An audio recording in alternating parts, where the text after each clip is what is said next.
श्रीमन्महागणाधिपतये नमः। लक्ष्मीनारायणाभ्यां नमः। उमामहेश्वराभ्यां नमः। वाणीहिरण्यगर्भाभ्यां नमः। शचीपुरन्दराभ्यां नमः। मातापितृचरणकमलेभ्यो नमः। इष्टदेवताभ्यो नमः। कुलदेवताभ्यो नमः। ग्रामदेवताभ्यो नमः। स्थानदेवताभ्यो नमः। वास्तुदेवताभ्यो नमः। सर्वेभ्यो देवेभ्यो नमः। सर्वेभ्यो ब्राह्मणेभ्यो नमः। श्रीगुरुचरणकमलेभ्यो नमः। ओम सिद्धिबुद्धिसहिताय श्रीमन्महागणाधिपतये नमः। भरद्वाज मुनिश्रेष्ठ भरत जी से पूर्वजों की कथा कहते हैं कि भूप भगीरथ सुरसरियानी सुमिरत सकल सुमंगल खानी। दशरथ गुण गण बरनि न जाही अधिक कहा जेहि सम जग नाही। भाई राजा भगीरथ जी सुरसरी गंगा जी को लेके आए, जिनके स्मरण मात्र से संपूर्ण सुंदर मंगल हो जाते हैं। और महाराज दशरथ जी के गुण समूहों का तो वर्णन ही नहीं किया जा सकता कि जासु स्नेह सकोच बस राम प्रगट भय आई। अजेहर ही नयन कबहू निरखे नहीं अघाई। तो इस तरह मुनिश्रेष्ठ भरद्वाज जी आगे कहते हैं कि कीरति विधु तुम कीन्ह अनूपा जह बस राम प्रेम मृग रूपा। तात गलानि करहु जिय जाए डरहु दरिद्र ही पार सुपाए। भरद्वाज मुनिश्रेष्ठ भरत जी से कह रहे हैं कि आप उनसे भी बढ़कर कीर्त रूपी अनुपम चंद्रमा को उत्पन्न किया। कीरति विधु तुम कीन्ह अनूपा, और जहां जह बस राम प्रेम मृग रूपा, जिसमें श्री राम प्रेम ही हिरण के चिन्ह के रूप में बसते हैं। इसलिए हे तात, तुम व्यर्थ ही हृदय में ग्लानि कर रहे हो, पारस पाकर भी तुम दरिद्रता से डर रहे हो। और इतना कहकर मुनिश्रेष्ठ कहते हैं कि सुनहु भरत हम झूठ न कहीं उदासीन तापस बन रही। सब साधन कर सुफल सुहावा लखन राम सिय दर्शन पावा।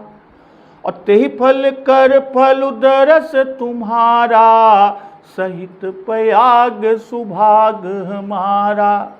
कि हे भरत सुनो, हम झूठ नहीं कह रहे हैं, न झूठ कहते हैं। क्यों? क्योंकि हम उदासीन हैं, किसी का पक्ष नहीं करते, तपस्वी हैं, किसी की मुंह देखी नहीं कहते, और वन में रहते हैं, किसी से कुछ प्रयोजन नहीं रखते। और सब साधनों का उत्तम फल हमें श्री लक्ष्मण जी, श्री राम जी और श्री सीता जी का दर्शन प्राप्त हुआ, उनका दर्शन मिला। और सीता लक्ष्मण सहित श्री राम का दर्शन रूप उस महान फल का परम फल मुझे मिला कि तुम्हारा दर्शन हुआ।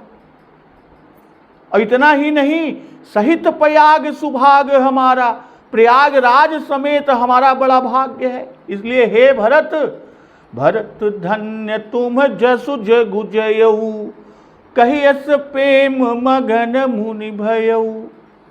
कि तुम धन्य हो, तुमने अपने यश से जगत को जीत लिया। ऐसा कहकर मुनि प्रेम में मग्न हो गए।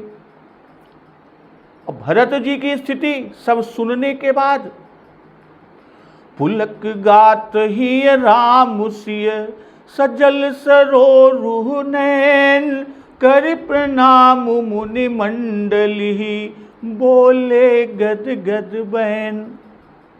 भरत जी का शरीर पुलकित है, हृदय में श्री सीताराम जी हैं और कमल के समान नेत्र प्रेमाश्रुओं के जल से भरे हुए हैं। भरत जी मुनियों की मंडली को प्रणाम करके और गदगद वचन में बोलते हैं क्या कि मुनि समाजु अरु तीर्थ राजू, साची हूँ शपथ अघाई काजू, एहि थल जो किछु कही बनाई, एहि समय अधिक नयघ अधमाई।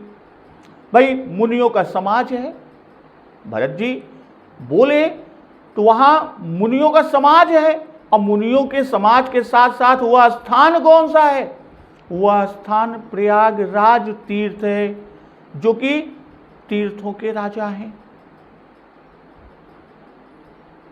भाई प्रयागराज तीर्थ और तीर्थों के राजा, उस स्थान पर भरत जी कह रहे हैं कि यहां सच्ची सौगंध खाने से भी भरपूर हानि होती है। साच्यु शपथ, जो शपथ लेते हैं, साच्यु सच्ची सौगंध, साच्यु शपथ अघाई काजू, उससे भी भरपूर हानि होती है। और एहि थल जो किछु कही बनाई, एहि समय अधिक नयघ अधमाई। और इस स्थान में कुछ बनाकर कहा जाए, जहां कि सच्ची शपथ लेने पर भी भरपूर हानि है, और इस स्थान में यदि कुछ बनाकर कहा जाए तो इसके समान कोई बड़ा पाप और कोई इससे बड़ी नीचता न होगी। भरत जी आगे कहते हैं कि तुम सर्वज्ञ कहो सति भाऊ, उर अंतर जामी रघुराऊ, कि मैं सच्चे भाव से कहता हूं आप सर्वज्ञ हैं। श्री रघुनाथ जी हृदय के भीतर की जानने वाले हैं। उर अंतर जामी रघुराऊ, मैं कुछ भी असत्य कहूंगा तो आपसे और उनसे छिपा नहीं रह सकता, क्योंकि आप सर्वज्ञ हैं और श्री रघुनाथ जी हृदय के भीतर की जानने वाले हैं।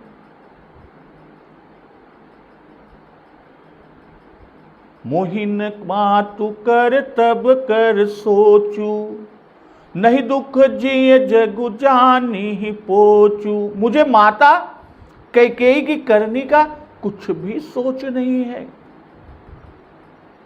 नहीं दुख जिय जगु जानी ही पोचू, और न मेरे मन में इसी बात का दुख है कि जगत मुझे नीच समझेगा।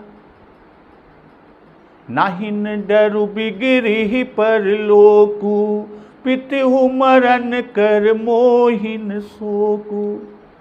भरत जी कहते हैं कि न मुझको यही डर है कि मेरा परलोक बिगड़ जाएगा। नाहिन डरु बिगरी परलोकू, और फिर पितहु मरण कर मोहिन शोकू, और न पिताजी के मरने का ही मुझे शोक है। तो मुनि समाजु अरु तीर्थ राजू, साची हूँ शपथ अघाई काजू, एहि थल जो किछु कही बनाई, एहि समय अधिक नयघ अधमाई। भाई सत्य शपथ करने से ही जब भरपूर अनिष्ट व अकल्याण होता है, तो झूठ संभाषण से, झूठ बात कहने से, झूठ भाषण में न जाने क्या होगा।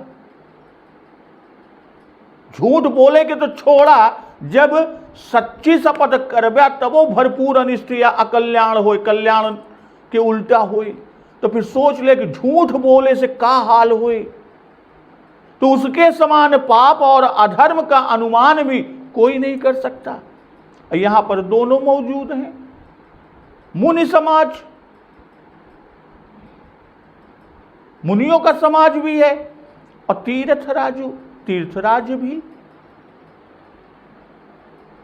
अकाज यह है कि और किसी की शपथ से दोनों का अपमान होता है। भाई और किसी की शपथ से दोनों का अपमान होता है, और उससे सिद्ध होता है कि शपथ करने वाले ने इनको कुछ समझा ही नहीं, भाई किसी ब्राह्मण से भी झूठ न बोलना चाहिए। फिर भला मुनि समाज में, और उस पर भी तीर्थ, और तीर्थ ही नहीं बल्कि तीर्थों के राजा के यहां, तो शपथ ही न करना चाहिए। यही समय अधिक, न इसके समान कोई पाप है और न इससे बड़ा कोई पाप। अघ अधमाई दो शब्द देकर बाबा गोस्वामी तुलसीदास जी लोक और परलोक दोनों को बिगाड़ने वाला इससे बढ़कर नहीं है, यह दर्शाए। भाई अघ से परलोक नष्ट हुआ, नरक में पड़ा, और इस लोक में अधर्मी कहलाया, और इस पर भी आप सर्वज्ञ हैं। यदि बनाकर कहें भी तो उससे जो जान न सके और जिससे झूठ छिप नहीं सकता, उससे कैसे कोई बात बनाकर कहेगा। इसलिए भरत जी कह रहे हैं कि मैं सच्चे भाव से कहता हूं, इसे आप जान सकते हैं। और रहा अंतःकरण में कपट तो नहीं है, तो यह रघुराऊ रघुनाथ जी जानते हैं, क्योंकि वे अंतर्यामी हैं। भाई मुनि भरद्वाज जी ने कहा था कि सुनहु भरत हम झूठ न कहीं, उदासीन तापस बन रही। तो इसी को लक्ष्य करके भरत जी ने ये वचन कहे।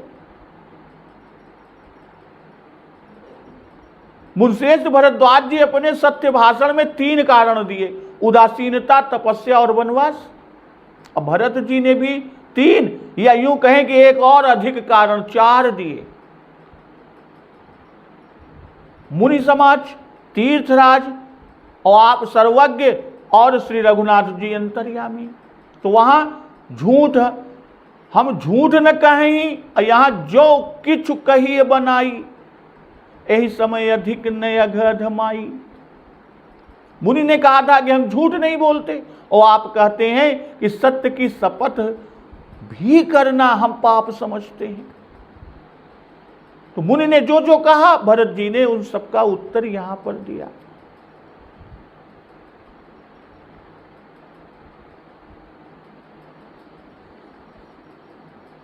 फिर आगे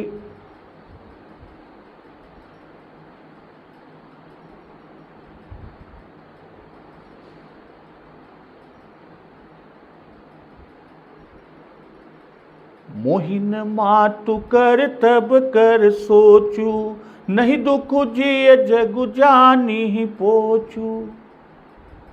और नाही न डरु बिगरी पर लोकू, पितहु मरण कर मोहिन सोकू।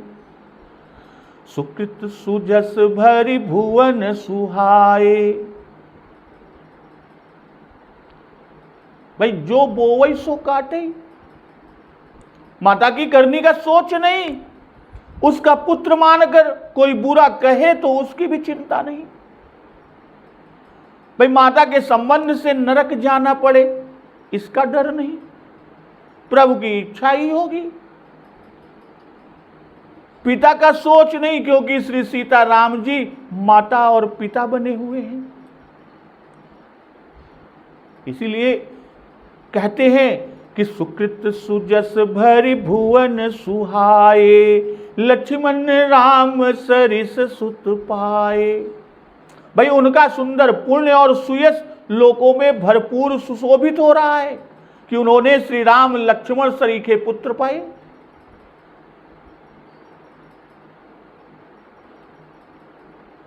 और राम बिरह तजी तनु छन भंगु, भूप सोच कर कवन प्रसंगु। और श्री रामचंद्र जी के विरह में इस नाशवान शरीर को छोड़ दिया, जिसे किसी न किसी दिन तो छोड़ना ही है। इसलिए राजा के लिए सोच करने की बात, यह चर्चा ही क्या। राम लखन सिय बिनु पग पनहि, करि मुनि वेश फिरहि बन बनहि।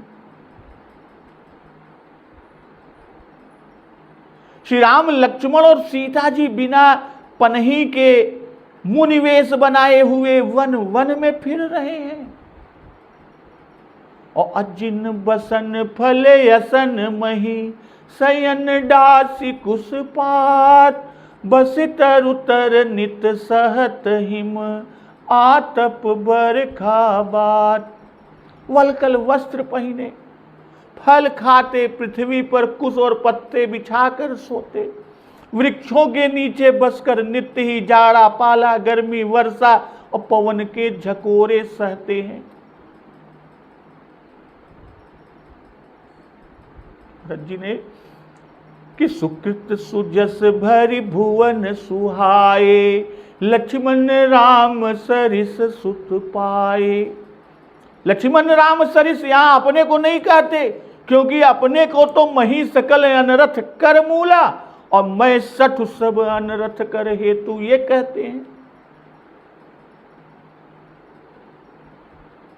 उन्होंने आज्ञा मानी, मैंने आज्ञा न मानी, तो मैं कैसा पुत्र। मुनि जी ने तो केवल राम जी को कहा था, भरत जी ने तो लक्ष्मण जी को भी कहा। यही विशेषता है भाई, शत्रुघ्न अपने अनुगामी है, इससे उनको भी न कहे भरत जी।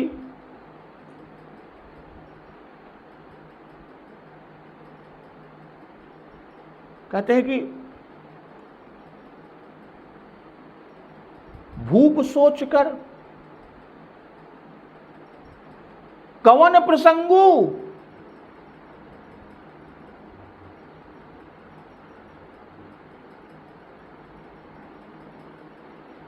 कहने का भाव कि जीते जी यश रहा, मरने पर भी सत्य प्रेम आदि का यश पाया।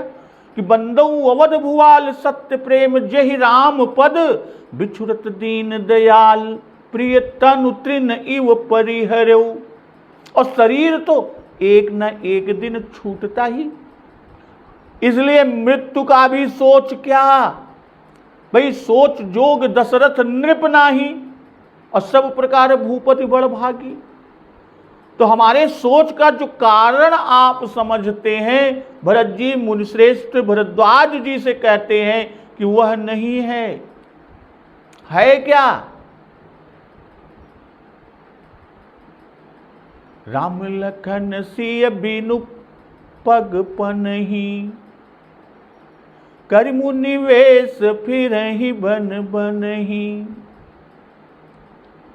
अजिन बसन फल यसन मही सयन डासी कुश पात बस तरु तर नित सहत हिम आतप बरखा बात। कारण तो ये है, वो अब बताते हैं कि हमें सोच किस बात का है, या हमें क्या सोच है, क्या दुख है। यह कहकर फिर कहे कि यही दुख दाह दहई दिन छाती।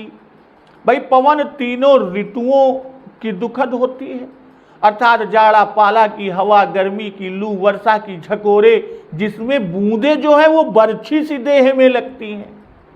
भाई हिम में जाड़ा पाला, ग्रीष्म में तीक्ष्ण घाम और लू, वर्षा में जल। यह अपना सोच और दुख का कारण बताया। फिर कहे कि यही दुख दाह दहई दिन छाती भूख न बासर नींद न राती। इसी दुख की जलन से नित्य मेरी छाती जलती है, न दिन में भूख लगे न रात में नींद आवे।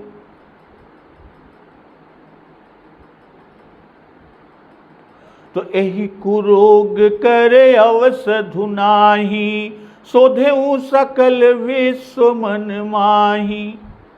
अब भरत जी कहे कि इस कुरोग की दवा नहीं है, कोई दवा नहीं है। मैंने अपने मन में सारा ब्रह्मांड खोज डाला और इस कुरोग की कोई दवा नहीं मिली, कोई दवा है ही नहीं। मातु कुमत बढ़ई अघमूला तेहि हमार हित कीन्ह बसूला। माता कैकेयी का कुमत, उसका बुरा विचार, बुरा मंतव्य, वही पाप का मूल, अर्थात बड़ा पापी व पाप की जड़ जो है वह बढ़ई है। और उसने हमारे हित को अपना वसूला बनाया। वसूली जो निश्चीलत है। और फिर आगे कहते हैं कि कलि कुकाठ कर ली कीन कुजंत्रु। क्या कहे कि कलि कुकाठ कर कीन कुजंत्रु, गाली अवधि पढ़ी कठिन कुमंत्रु। और कलह रूपी कुत्सित यानी बबूर या बहेड़े की लकड़ी का कुयंत्र बनाया और कठिन कुमंत्र पढ़कर अवध में अवधि भर के लिए उस जोग को गाड़ दिया। गाड़ी अवध पढ़ी कठिन कुमंत्रु।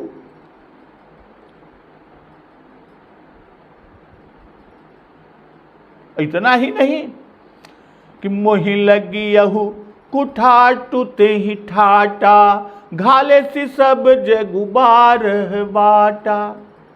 उसने यह सब कुठाट मेरे लिए सजा और सारे संसार को 12 बाट में कर दिया। संसार को 12 बाट किया। अब मिटई कुजोग राम फिर आए, बसई अवध नहीं आन उपाए। और यह कुयोग श्री रामचंद्र जी के लौट आने पर ही मिटेगा। उनके लौट आने से ही मिटेगा और तभी अयोध्या बस सकती है कि और किसी भी उपाय से नहीं बस सकती। तो भरत जी ने कहा कि यही दुख दाह दहई दिन छाती, भूख न बासर नींद न राती।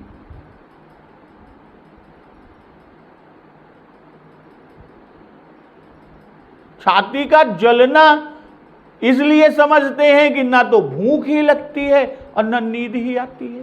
भाई अंतःकरण में गर्मी होने से ऐसा होता ही है। भरत जी श्री राम जी के दुख में दुख मानते हैं और श्री राम जी के सुख में सुख मानते हैं। इसीलिए कहते हैं यही कुरोग कर औषधु नाही। साधारण रोग नहीं भाई, साधारण रोग हो जिससे भूख ना लगे, नींद ना पड़े तो दवा भी हो जाए, पर यह तो असाध्य है क्योंकि वन में रहने पर उनको सुख मिल ही नहीं सकता और हमारा दाह जा नहीं सकता।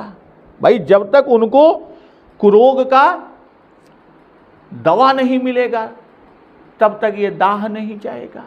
इसलिए कहते हैं कि अजिन बसन फल यसन मही, सयन डासी कुसपात, बस तर उतर नित सहत हिम, आतप बरखा बात।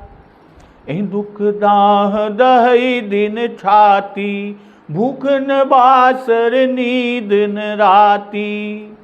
एहि कुरोग करे औषधु नाही, सोधेउ सकल विश्व मन माही।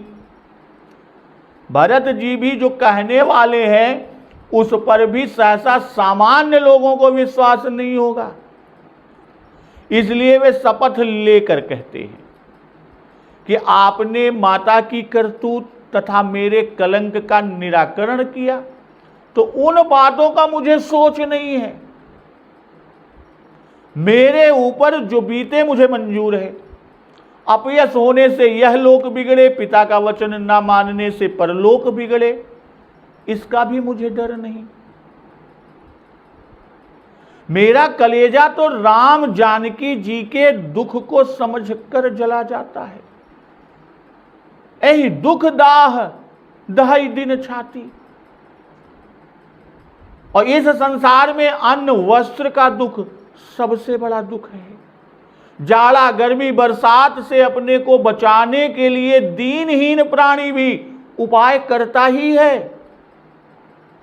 रात्रि के विश्राम के लिए उसे भी टूटी खाट मिल ही जाती है, किंतु मेरे प्रभु को आज इन सब वस्तुओं का घाटा है। रूखा और कठिन स्पर्श मृग चर्म पहनते हैं, कटु कसाय वन्य फल खाते हैं, रात को कुश और पत्तों पर सोते हैं, गर्मी सर्दी बरसात से बचने का भी कोई उपाय नहीं। यह दुख मुझे बड़ा भारी है और इसकी दवा नहीं है। सारे विश्व में मैंने मन को दौड़ाया पर कहीं ठहरता नहीं। कहने का जो भाव है, मुझे तो मिला नहीं, इस रोग की कोई दवा मुझे मिली नहीं। संभव है कि आप जैसे महात्मा के पास हो। इसी बात को लक्ष्य करके ध्यान में रखकर महात्मा भरद्वाज ने कहा कि तात करहु जन सोच विषेखी, सब दुख मिटि राम पद देखी। भाई यहां जो कहा कि मात कुमत बढ़ई अघमूला, तेहि हमार हित कीन्ह वसूला। कलि कुकाठ कर कीन्ह कुजंत्रु, गाली अवध पढ़ कठिन कुमंत्रु। तो यहां शत्रु दमन अभिचार प्रयोग का रूपक बाबा गोस्वामी तुलसीदास जी द्वारा बांधा गया। यह उत्सादन या उन्मादन प्रयोग है। अभिचार कल्प सूत्र और तंत्र शास्त्र में प्रयोगों का विवरण भी है। उन्मादन यंत्र की रीति यह कि शत्रु के अनिष्ट के लिए निकृष्ट मास में जब कृष्ण पक्ष की षष्ठी, अष्टमी, रिक्ता तिथि आदि, भरणी, श्लेषा आदि कुत्सित नक्षत्र हो, शनि या मंगल के दिन हो, वज्र आदि कुत्सित योग, विष्टि आदि कर्ण क्रूर ग्रह युक्त लग्न सन्मुख योगिनी चंद्रमा पृष्ठ पर हो, तथा जब शत्रु के सूर्य चंद्र आदि ग्रह घातक हो, तब ऐसे मुहूर्त में भिलावा या अहेड़ी बहेड़े की लकड़ी का कोल्हू बनवाकर और शत्रु के पैरों के नीचे की मिट्टी को लेकर उसका पुतला बनाकर प्राण प्रतिष्ठा करके उसकी छाती में शत्रु का नाम लिखकर और उस पुतले को कोल्हू में दबाए, फिर मंत्र का उच्चारण करे, ओम ह्रांग ह्रींग हुं हैंग होंग है, ओम नमो भूतनाथाय। अब उसका नाम अमुकस्य मर्दय मर्दय छेदय छेदय उच्चाटय उच्चाटय उन्मादनम आदि इस तरह का फट स्वाहा। इस जो पूर्व ही सिद्ध किए हुए मंत्र को 108 बार पढ़कर और उपयुक्त मुहूर्त में जो पहले बताए गए के समय पृथ्वी में गाड़ दे, तो इससे शत्रु शीघ्र ही विनाश को प्राप्त हो जाएगा। स्वामी जी का यही मत है और लिखते हैं श्री राम जी का अवध से उच्चाटन करना यहां से हेतु है, और उच्चाटन में काष्ठ की भी आवश्यकता नहीं रहती, भोजपत्र आदि का भी उपयोग किया जाता है। अभिचार प्रयोग राम नाम मंत्र वैदिक मंत्रों से भी हो सकते हैं। कोई भी मंत्र सिद्ध होने पर अभिचार प्रयोग विध्यनुसार विधि के अनुसार करने के काम मंत्रों से भी सिद्ध होते हैं। ये रामार्चन चंद्रिका में उल्लेख है। तो ऐसे प्रयोगों का दृष्ट परिणाम ब्रह्मनिष्ठ व्यक्ति पर और उसकी इच्छा ना हो तो हो ही नहीं सकता। प्रत्युत प्रयोग उसके उल्टे प्रयोग करने वाले पर ही वह प्रयोग उलटता है, उल्टा उसी पर असर करता है।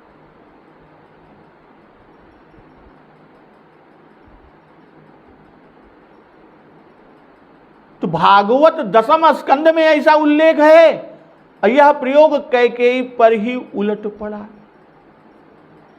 तो मातु कुमत बढ़ई अघमूला, तेहि हमार हित कीन्ह वसूला।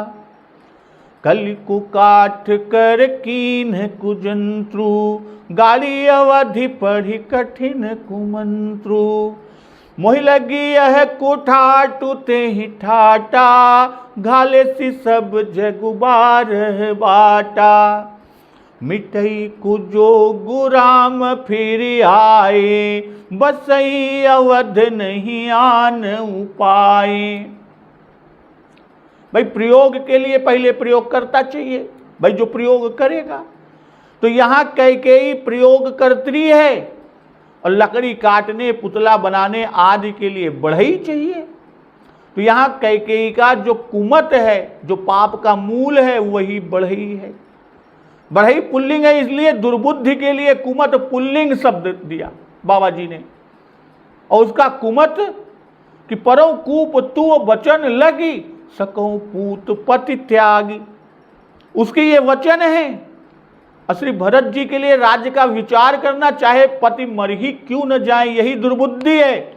भरत जी ने भी कहा कि पापिनी सबहि भांति कुल नासा, जो पै कुरुचि रही यति तो ही। जब तय कुमत कुमत जी ठयऊ, और फिर कहते हैं कि बर मांगत भई नहीं पीरा।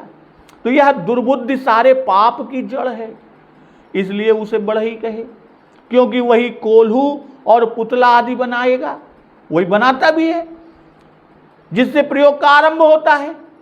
बढ़ई बसूला से लकड़ी को गढ़ता है, तो यहां हमार हित, भरत जी कहते हैं हमार हित यही तो वसूला है, अर्थात राज्य से भरत का हित होगा, भरत को राज्य मिले, इससे भरत को सुख होगा। यह जो कैकेयी ने सोचा है वही उस बढ़ई का वसूला है, वसूला जी का कहा है। तो कुयंत्र और पुतला, भिलावा बहेड़ा आदि कुत्सित काष्ठ का बनाया जाता है। तो यहां कलि अर्थात कलह कि नैहर जन्म भरब बरु जाई, जियत न कर बिसवती सेवकाई। होत प्रात मुनि वेश धरी, जोन राम बन जाई, मोर मरन राहुर यजसु, नृप समुचिय मन माई। तो कैकेयी ने यह जो दुर्भाव प्रकट किया, यही कुकाठ है। अब वो सूले से उस कुकाठ को गढ़कर कोल्हू अथवा पुतला आदि कुयंत्र बनाया जाता है। तो यहां हमार भरत हित को लेकर जो कैकेयी ने भरत के लिए राज्य को मांगने का निश्चय किया, या जो विरोध को पुष्ट किया कि भरत की राउर पूत न होही, आने मोल बेसाही कि मोही, वही कुयंत्र है। अब बारंबार हठ करना ही गढ़ना है। कुमंत्र पढ़कर कुयंत्र भूमि में गाड़ा जाता है, और रात्रि में सन्नाटे के समय एकांत में यह सारा काम किया जाता है। भाई आज भी जब कोई इस तरह का कर्मकांड करता है तो रात्रि में, मध्य रात्रि में एकांत निर्जन में जाकर वो छोड़ता है। तो यहां कैकेयी ने रात्रि में एकांत में कोप भवन में कुमंत्र को पढ़ा कि इन्हें से कठिन पढ़ाई कुपाठू, जिम्न नवई फिर उकठ कुकाठू। अब भूपति राव शपथ जब करई, तब मांगे हुजे ही बचन न टरई। तो जो मंथरा ने पाठ पढ़ाकर कठिन कर दिया था, वही कुमंत्र की कठिनता है। अब वनवास का वरदान कुमंत्र है, और उस वरदान का मांगना कठिन कुमंत्र का पढ़ना है। तनु तिय तनय धाम धन धरनी, सत्य संध कहूं तृण समबरनी। और कठिन कुमंत्र है ये सब। तो जो निश्चय ही प्राण घातक कुलनाशक है, कुयंत्र गाड़ा जाता है। तो यहां भरत जी के लिए राज्य मांगना, कुयंत्र को श्री अवध में गाड़ना है, और हठ करना कि मेरी बात टल नहीं सकती, किसी के समझाए भी हठ न छोड़ना, धर्म का दबा देना ही कुयंत्र का गाड़ना है। भरत की राउर पूत न हो ही, इन सब में धर्म की प्रतिमा को दबा दिया। देहु की लेहु अजस करि नाही, मोहिन बहुत प्रपंच सोहाई। तो यहां भी अवध और कोप भवन जो अवध में ही है वो भूमि है। टोटका गाड़ने की अवधि यानी समय नियत कर दी जाती है कि 2 दिन 4 दिन 10 दिन। तो यहां पर 14 वर्ष के लिए गणंत हुआ, समय अवधि दी गई कि तापस वेश विशेष उदासी, 14 बरिस राम बनवासी। अब मंत्र पढ़ने वाली कौन? मंत्र पढ़ने वाली यहां कैकेयी है। मोहि लगी यह कुठाट ते ही ठाटा, घाल सी सब जगु बारह बाटा। भाई उस साधन यंत्र जिसके घर में गाड़ा जाता है उसका घर भर नष्ट भ्रष्ट होता है। तो यहां यंत्र चक्रवर्ती महाराज जी के पुर में गाड़ा गया। ये सम्राट हैं, इसलिए सब जग 12 बाटा। बाबा जी ने कहा कि मिथिला अवध विशेष ते जग सब भयउ अनाथ। यंत्र अयोध्या में गड़ा, अयोध्या सारे जगत का मस्तक है और महाराज जी का धर्म उसमें दबा है, और पर उसमें राम संबंध है और राम सब जगत के आत्मा है, इसलिए सारे जगत में सब जग में दुख पड़ा। सब जग 12 बाट हुआ। एक मुहावरा है, बोलचाल में कहते ही हैं कि मनुष्य का संसार वहीं तक है जहां तक उससे संबंध रखने वाले की सीमा। तो एक मुहावरा, आप मरे तो जग मरा, बसई अवध नहीं आन उपाय से।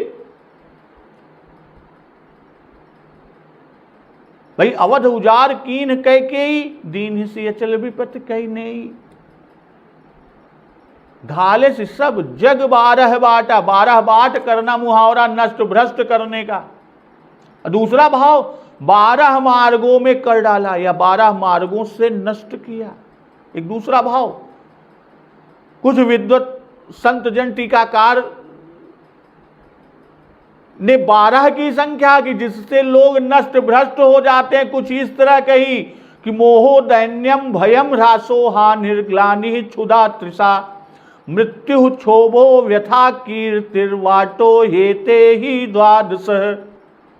और उसी को सोलठे में कुछ इस प्रकार कहा है कि दैन्य मोह भय ह्रास क्षुधा लोभ पीड़ा मरण हानि गलानि प्यास अपजस 12 बाट ये।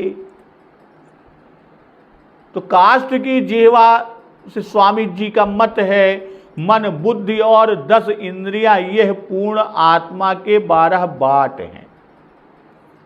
जब ये बिखर जाते हैं, मालिक के तावे नहीं रहते, तब जन्म जन्म खराब होते हैं। और इनको समेट कर भले मार्ग में लगा देने को राम जी के चरणों का दर्शन ही समर्थ है। योग ज्ञान आदि की जरूरत ही नहीं है।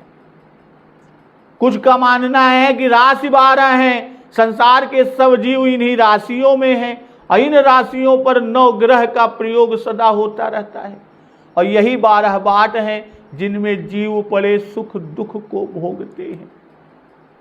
और कहते हैं कि मिटई कुजोग राम फिर आए, बसई अवध नहीं आन उपाए। भाई यंत्र प्रयोग होने पर यदि कोई पंडित इस विद्या में प्रयोगकर्ता से भी अधिक कुशल हो और उसका उखाड़ना जानते हो, तो ऐसा करने पर वह प्रयोग निष्फल हो जाता है, सारे दुख नष्ट हो जाते हैं। और यहां किसी प्रकार से श्री राम जी लौटे तो दुख दूर हो। मिटई कुजोग, कुजोग मिट जाएगा कब? राम फिर ही आए, राम लौट आए। राम जी लौटे तो दुख दूर हो, उजड़ा हुआ अवध पुनः बसे। तो यहां यंत्र का गालना श्री राम जी को वन को भेज देना ही है, और श्री राम जी का वन से लौट कर आना उसका उखाड़ना है। तो इसका कोई उपाय क्यों नहीं करते? तो इसका उत्तर तो पहले ही कहा है, यही कुरोग कर औषधि नाई शोधेउ सकल विश्व मन माई। तो शोधना आगे फिर कहना कि कही विधि होई राम अभिषेकु मोहि अवकलत उपाउ नेकु।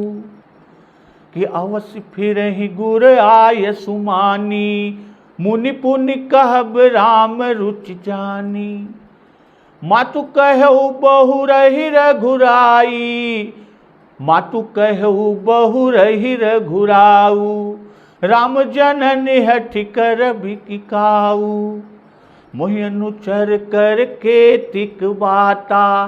तेहि मह कुसुमऊ बाम विधाता, जो हठ करऊँ त निपट कुकर्मू।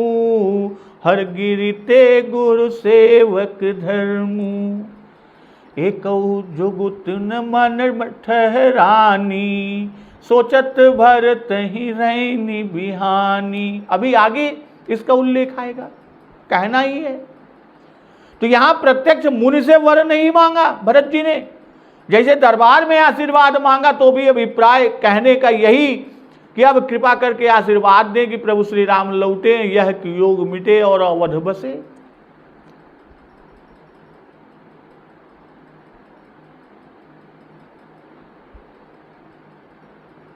तो आगे राम विरह व्याकुल भरत सानुज सहित समाज पहुनाई कर हरहु श्रम कहा मुदित मुनिराज।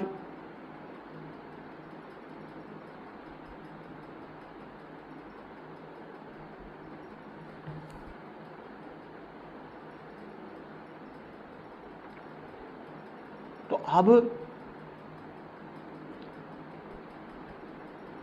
कील का गाड़ना और उत्कील यानी कील का उखाड़ना दोनों दिखा दिए। कील का गाड़ना और कील का उखाड़ना दोनों दिखा दिए। गाड़ने से उजड़ना और उखाड़ने से सुख संपादन का होना, सुख का, कि कल कुकाठ कर कीन कुजंत्रु गाड़ी अवध पढ़ कठिन कुमंत्रु, यह गाड़ना है। और उसका फल कि घाले से सब जग बारह बाटा, यह उजाड़ना है। और मिटई कुजोग राम फिर आई, यह उत्कील है, उसको उखाड़ना, उसका फल कि अवध बसई,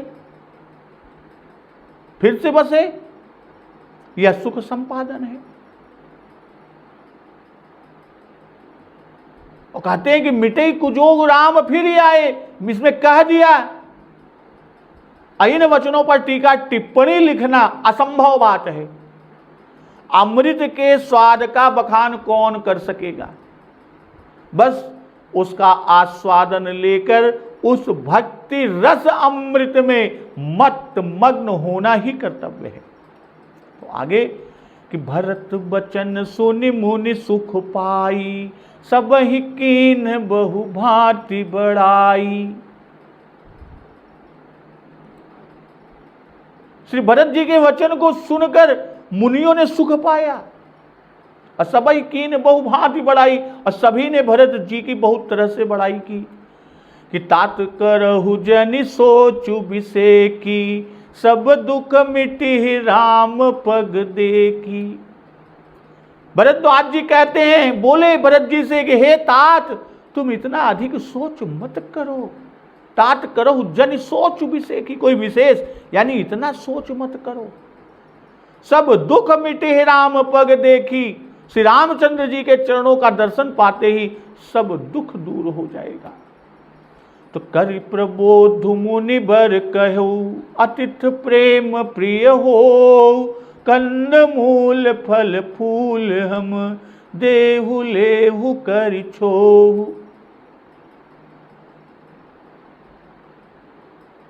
खूब ढांढस देकर मुनिश्रेष्ठ ने भरत जी से कहा, आप हमारे प्रेम के प्यारे अतिथि बने और हम कंद मूल फल फूल जो कुछ भी दे उसे कृपा करके स्वीकार करें। सब दुख मिटे ही राम पग देखी, जो कहा। भरत जी ने पहले ही दरबार में कहा कि बिनु देखे रघुबीर पद जी कई जरनी न जाए। और यहां मुनि भरद्वाज जी उसी बात का आशीर्वाद दे रहे हैं कि श्री राम चरणारविंद के दर्शन होते ही सब दुखदाह जो नित्य छाती को जला रहे हैं वह सब मिट जाएंगे।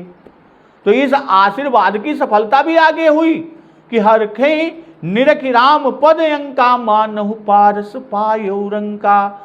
और रज सिर धरि ही नयन हिलावही, रघुबर मिलन सरिस सुख पावही।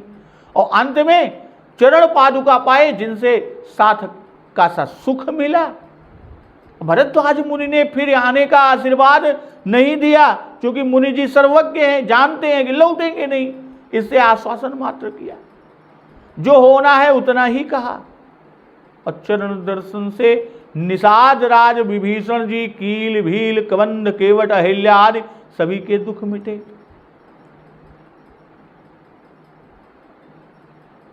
तो करि प्रबोध मुनि बर कहो, अतिथ प्रेम प्रिय हो, कंद मूल फल फूल हम देहि लेहु करि छो। तो मुनिश्रेष्ठ भरद्वाज जी ने समाधान करके कहा कि अब आप लोग हमारे प्रेम प्रिय अतिथि बनिए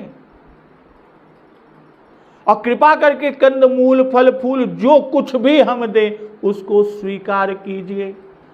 भाई भगवत भागवत दोनों को ही प्रेम ही प्रिय है। सुर साधु चाहत भाव सिंधु की तोष जल अंजलि दिए।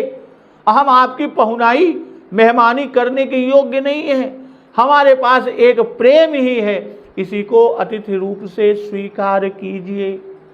तो भक्तजन अब आगे के प्रसंग का श्रवण अमृत रसपान हम लोग अगले दिवस की कथा में करेंगे। तो एक बार जोर से बोलिए सियावर रामचंद्र की जय, पवन सुत हनुमान की जय, जगत जननी मां जगदम्बा की जय, गुरुदेव भगवान की जय, उमापति महादेव की जय। जय श्री राम।